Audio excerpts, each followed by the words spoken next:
Well, NYSE-listed Snowflake will be among the companies on hand for the celebration.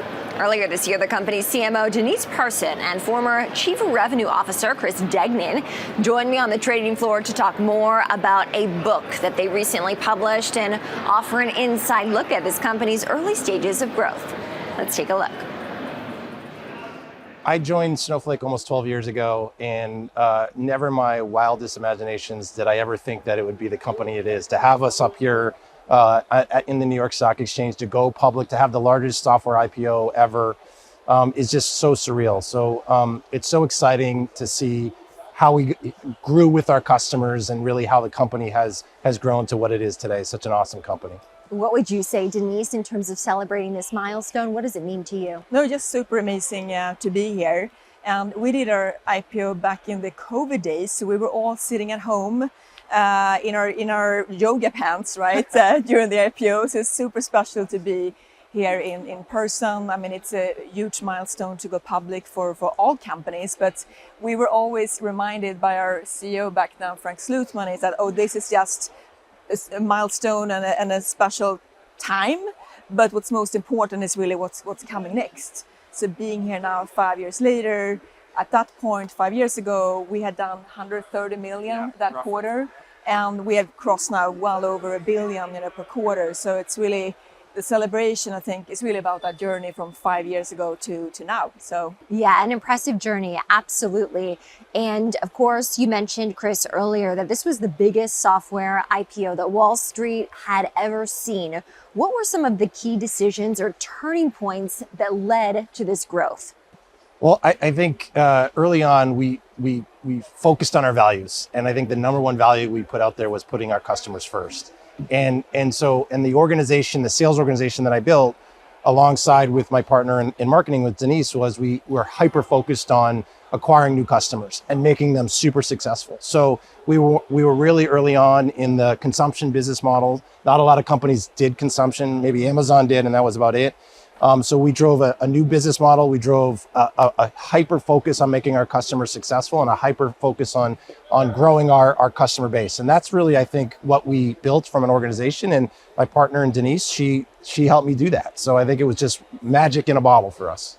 And we've been extremely fortunate to sell and market an incredible product, built by our founders, as well. And from the very early on, they had this focus on making it incredibly easy to use. And that has really also been kind of the foundation for our success. It's incredibly easy to implement, to use Snowflake, and you get tremendous business value quickly. Illuminated behind us here is the new book called Make It Snow, and this captures the essence of the journey. Denise, what do readers learn in this book? I mean, the book is really written for entrepreneurs, founders, sales, marketing, leaders.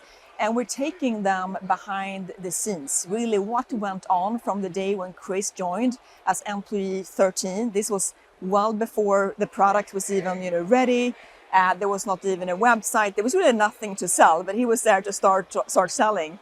And it's really all the way from that journey in stealth mode now to Snowflake being almost in a 5 billion. And we really talk about the things that we did at every step of the journey. I mean, the mistakes, we did, the successes we had, the hard times. We're really sharing what's really going on, behind the scenes on a daily basis. What does it capture about the working relationship between marketing and sales and how crucial that can be? Frank Slootman, who was our CEO when we went public, Snowflake became famous, and a lot of startup CEOs wanted both Denise and I to advise them. And Frank had this famous saying, like, I'd have to go and ask Frank, hey, this company wants me to be an advisor, and can I do that? And he's like, you absolutely should, because you'll see how screwed up other companies are. And I'm like, okay, Frank, whatever. And sure enough, the thing that I learned during that time as being an advisor is a lot of sales and marketing departments are at each other's throats. And I think that's a huge mistake. A lot of founding CEOs want to see that friction. They want to say, hey, Denise, you're responsible for the MQLs. Chris, you're responsible for driving the forecast, and wants that natural friction. We didn't have that friction, or if we did, we solved it ourselves. And I think like Denise looked at my organization as her customer.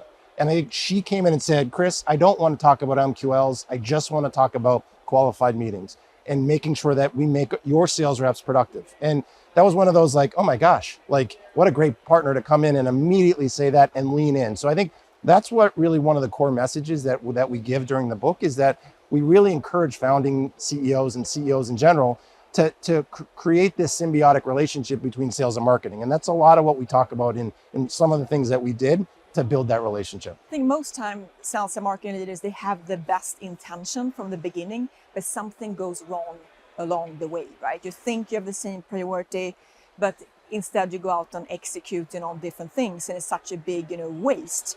And also today, right, speed of execution is such a key differentiator, especially in this world we're in today. With AI, we're seeing, right, how quickly companies are growing and rising. That really requires, everyone in your company to work as one team towards one mission every day. And that's hard, but you need leaders who are really focused on really driving that focus, alignment, and teamwork, every day. And that's been so ingrained in our culture as a company, not just across sales and marketing, but across the entire company. And it's always been that extreme focus on the customer and helping them solve their biggest challenges.